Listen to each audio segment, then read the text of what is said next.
Hey everyone, Gil here at GrayManPrepping. On this episode of Your Prep for Today, I want to talk to you about Paracord and the many uses of it.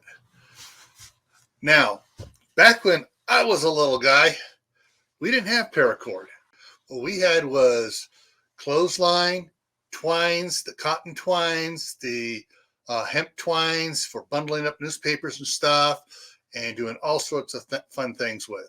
The closest thing we had to paracord was shoelaces. Well, and today, or rather I should say bootlaces, they were a little bit heavier even back then. Today there are a lot of things to do with paracord. We teach the Boy Scouts to always have several different types of paracord with them. When I was a young scout, it used to be have some 1/4-inch rope with you all the time. Well, now we have the paracord that can do a lot of things.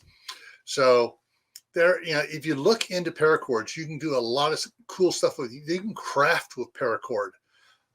You can do macrame with it. You can do other stuff with it. You can make the survival bracelets and all sorts of cool things. So don't discount paracord because you haven't used it before. Check into it. Look into what the different things you can do with it and figure out what you can use paracord for in your preps in daily life and in emergencies. All right? So stay happy no matter what life throws at you.